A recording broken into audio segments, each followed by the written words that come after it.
और इसी रामायण में एक चौपाई और तुलसीदास ने लिखी है। उपरोहित उपरोहित करम अति मंद। गाइए। उपरोहित करम अति मंदा, वेद पुराण सुमृति कर निंदा, वेद पुराण सुमृति कर निंदा। उपरोहित कर्म मतलब पंडिताई का कर्म, पूजा पाठ कराने का काम अति मंदा है, सबसे घटिया काम है। तुलसी बाबा कहते हैं कि पंडिताई का कर्म संसार का सबसे घटिया कर्म है। वेदों पुराणों और स्मृतियों ने इसकी निंदा की है। ये कौन कहता है? तुलसीदास। इसी रामायण में, रामायण के खिलाफ जो उल्टा बोलते हैं उन मूर्खों को रामायण में ये क्यों नहीं मिलता?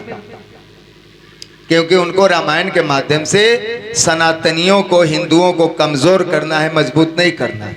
इसमें लिखा हुआ है पंडिताई का कर्म संसार का सबसे घटिया कर्म है और सेवा का कर्म संसार का सबसे ऊंचा कर्म है। तो सेवा का कर्म करने वाले शूद्र तुलसीदास के नजर में सबसे महान और सबसे श्रेष्ठ शूद्र, और सबसे घटिया ब्राह्मण। तुलसीदास की नजर में सबसे घटिया ब्राह्मण। लेकिन यहां पर एक बात स्पष्ट कर दें, यहां पर जन्म और जाति की बात तुलसी ने नहीं लिखी है। न जन्म से कोई ब्राह्मण होता है, न जन्म से कोई शूद्र होता है।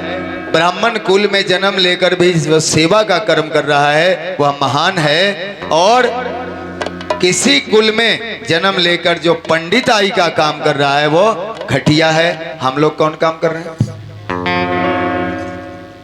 पंडिताई का ही काम कर रहे हैं, इसलिए वह घटिया हम भी हैं। तुलसी बाबा के शब्दों में हम अपने घटियापन को आपके सामने करबद्ध होकर स्वीकार करते हैं। परंतु पंडिताई का कर्म घटिया कब होता है और कब श्रेष्ठ होता है, इसको भी समझ लीजिए। पंडिताई का कर्म जब लोगों को झूठ बोलता है, जैसे 7-8 लोग आए, पंडित जी ने हमारे बच्चे को सतैसा बता दिया है, केवल एक बच्चे को हमको सतैसा मिला जिसको आज हमने उसकी पूजा कराई, तो 7-8 बच्चों को झूठा सतैसा जिस पंडित ने बताया वो घटिया है। हम घटिया नहीं हैं क्योंकि हमने आपको सत्य बताया है, और जिसको सतैसा था उसी का सतैसा भगाया है। जिसको सतैसा नहीं हो उसका क्या भगाएंगे भैया?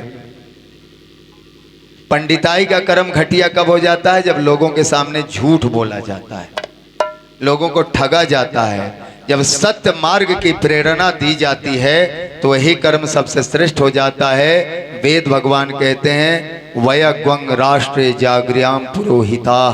हम पुरोहित हैं, हम ब्राह्मण हैं जो सारे देश और राष्ट्र को जगाए रख सकते हैं, जगाते रहते हैं। ब्राह्मण का काम क्या है? देश और राष्ट्र का जागरण करना। उपनिषदों में लिखा हुआ है, और हिंदी साहित्य के महान साहित्यकार जयशंकर प्रसाद ने अपने नाटक चंद्रगुप्त में, चंद्रगुप्त नामक नाटक जिन्होंने पढ़ा होगा वे जानते होंगे, जिन्होंने नहीं पढ़ा होगा पढ़ लीजिएगा। वे लिखते हैं ब्राह्मण न किसी के राज्य में रहता है, न किसी के अन्न से पलता है। ब्राह्मण सदा स्वराज में विचरता है और अमृत होकर जीता है। ब्राह्मण कौन? जो सदा अमृत होकर जिए, श्रेष्ठ पवित्र होकर जिए। ब्राह्मणों की विशिष्ट चर्चा, विशिष्ट और बातें हम कल करेंगे, अभी हम कथा में हैं। तो लंका के ब्राह्मण क्या खा रहे हैं? गाय भी खा रहे हैं। लंका के ब्राह्मण क्या खा रहे हैं? गाय भी खा रहे हैं। और इसीलिए बाबा वाल्मीकि ने और बाबा तुलसीदास ने उन्हें ब्राह्मण नहीं कहा। वे क्या थे? ब्राह्मण थे, लेकिन मनुष्य भी खा रहे हैं और गाय भी खा रहे हैं, इसीलिए उन ब्राह्मणों को क्या कह दिया गया? राक्षस। और आज का कोई भी ब्राह्मण हो या महतो हो या कोई भी हो, जो मांस खाता है वो राक्षस।